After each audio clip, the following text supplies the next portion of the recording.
এই মেয়েটি প্রথমবার তার মায়ের মুখ দেখে। সেই মুখ যা ছিল কবরের পাথরে খোদাই করা ছবিতে। মেয়েটির জন্মের সময় তার মা মারা যায়, তাই প্রতি বছর তার জন্মদিন ছিল তার মায়ের মৃত্যুবার্ষিকী। মৃত্যুর আগে মা তার স্বামীর কাছে অনুরোধ করে যায় যেন তাদের মেয়েকে প্রতি জন্মদিনে একটি করে উপহার দেয়। তিনি তার মেয়ের জন্য আগেই 18টি উপহার কিনে রেখে যায়। প্রতিটি উপহার ছিল ভালোবাসার পূর্ণ। মেয়েটি যত বড় হতে থাকে ততই সে বিষণ্ণ হয়ে পড়ে। উপহার আর তার ভালো লাগে না, সে শুধু তার মাকে ফিরে পেতে চায়। এই বছর তার জন্মদিনে সে একটি দামি পিয়ানো উপহার পায়, কিন্তু তবুও তার মুখে হাসি নেই।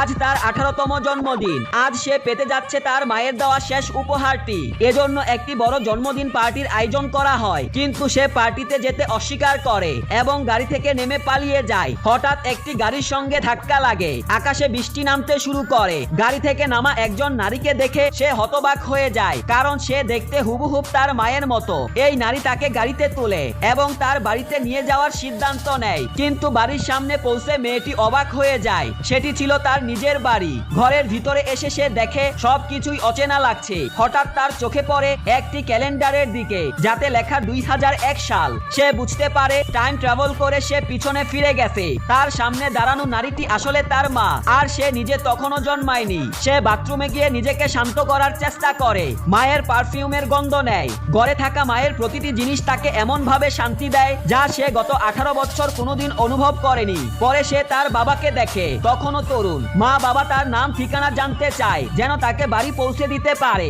কিন্তু মেয়েটি মিথ্যা বলে যে তার মা হসপিটালে ভর্তি আর তার বাবা দেশের বাহিরে আছে। তার অবস্থায় চিন্তিত হয়ে তারা মেয়েটিকে কিছুদিনের জন্য তাদের বাড়িতে থাকতে অনুমতি দেয়। রাতে মেয়েটি মায়ের মেডিকেল রিপোর্ট দেখে এবং জানতে পারে তার মায়ের ক্যান্সার হয়েছে, এবং এই খবর তিনি তার স্বামীর কাছ থেকে গোপন রেখেছে। মা জানতেন তার জীবনে আর খুব বেশি সময় নেই, তাই তিনি সিদ্ধান্ত নেয় তার ভবিষ্যতের সন্তানের জন্য 18টি উপহার কিনে রাখবে। মা উপহার কেনার সময় মেয়েটির সাহায্য নেয়। একটি মিউজিয়াম স্টোরে মা একটি পিয়ানো খুব পছন্দ করে, কিন্তু মেয়েটি মাকে পিয়ানো না কেনার অনুরোধ করে, বলে পিয়ানো শেখা কঠিন, তার বদলে ডান্স ভালো হবে। অনেক ভেবে মা ডান্স কেনার সিদ্ধান্ত নেয়, এতে মেয়েটি খুশি হয়। হঠাৎ মা অসুস্থ হয়ে পড়ে। মায়ের হাতে ছিল অল্প সময়, কিন্তু 18তম উপহারটি তখনও কিনা হয়নি। শেষে মা একটি নীল ড্রেস পছন্দ করে, কিন্তু মেয়েটি বলে এই ড্রেস 18 বছর পর ফ্যাশনের বাইরে চলে যাবে, আপনার মেয়ের ভালো নাও লাগতে পারে। মা অবাক হয়ে জিজ্ঞেস করে, তুমি এটা কিভাবে জানো? তখন মেয়েটি বলে, কারণ আমি আপনার মেয়ে।